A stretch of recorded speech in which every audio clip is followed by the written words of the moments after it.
ഹരി ഓം. വിഷ്ണു സഹസ്രനാമ സ്തോത്രം, ശ്ലോകം 99.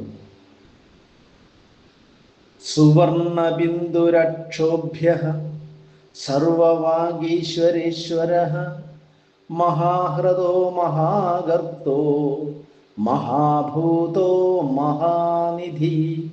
ഹരി ഓം. ഹരി ഓം. 800-ാമത്തെ നാമം സുവർണബിന്ദു.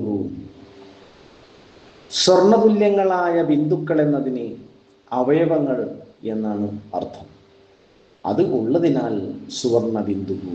ഇനി ശോഭനമായ ഓ എന്ന വർണ്ണം, സുവർണം, ശോഭനമായ വർണ്ണം അഥവാ അക്ഷരം, അത് ഓകാരമാണ്. ഇനി ബിന്ദു എന്നാൽ അനുസ്വാരം.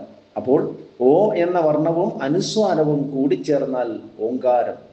അങ്ങനെ പ്രണവമന്ത്ര സ്വരൂപനെന്നും അർത്ഥമെടുക്കാം. അതാണ് സുവർണ ബിന്ദു.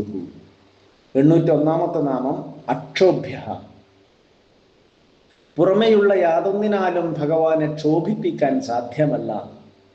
അങ്ങനെ രാഗദ്വേഷാദി വിഷയങ്ങളാലും അസുരന്മാരാലും ക്ഷോഭിക്കപ്പെടുവാൻ കഴിയാത്തവൻ എന്ന അർത്ഥത്തിൽ അക്ഷോഭ്യ. ഇതിന് നല്ലൊരു ഉദാഹരണമാണ് ഭഗവാന്റെ കൃഷ്ണാവതാരം. എപ്പോഴും ഒരു പുഞ്ചിരിയാണ് ഭഗവാന്റെ ചുണ്ടിൽ. ഒന്നിനാലും ഭഗവാനെ ക്ഷോഭിപ്പിക്കാൻ സാധ്യമല്ല. യഥാർത്ഥ യോഗി എങ്ങനെയായിരിക്കണം എന്ന് കാണിച്ചു കൊടുത്ത ഒരു അവതാരമാണ് ഭഗവാന്റെ കൃഷ്ണാവതാരം. അതാണ് അക്ഷോഭ്യ.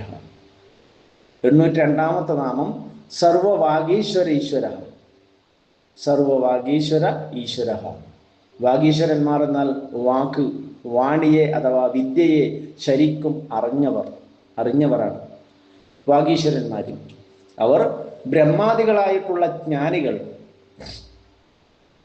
അവർക്കും സർവവാഗീശ്വരന്മാർക്കും ബ്രഹ്മാദികളായ സകല വാഗീശ്വരന്മാർക്കും ഈശ്വരനായിട്ടുള്ളവൻ ഭഗവാൻ എന്നർത്ഥത്തിൽ സർവവാഗീശ്വരേശ്വര.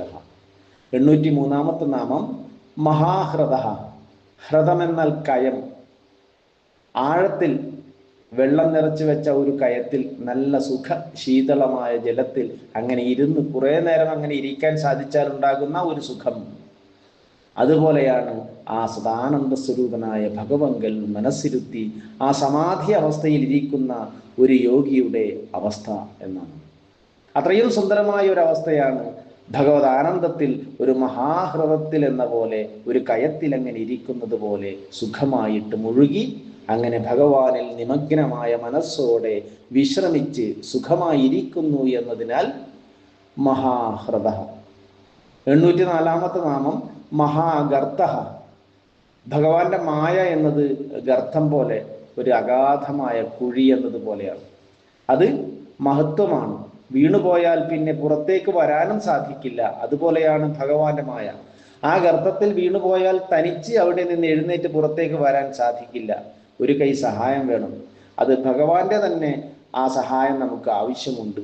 അങ്ങനെ മായ എന്ന മഹാഗർത്തത്തിൽ വീണുപോകുന്നവർക്ക് തുണയായിട്ടിരിക്കുന്നവൻ, ഇനി മായ തൻ്റെ മായ മഹാഗർത്തം പോലെയുള്ള മായയോടുകൂടിയവൻ എന്നൊക്കെയുള്ള അർത്ഥത്തിൽ മഹാഗർത്ത.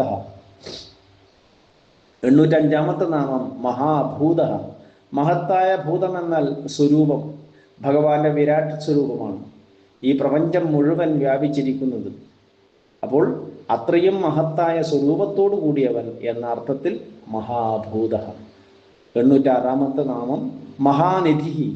സകല ജീവജാലങ്ങൾക്കും ഈ ഭഗവങ്കൽ നിദാനം ചെയ്യപ്പെടുന്നു എന്നതിനാൽ നിധമെന്നാൽ ഏറ്റവും വലിയ നിധിയായിരിക്കുന്നവൻ എന്ന അർത്ഥത്തിൽ മഹാനിധി. ഹരി ഓം.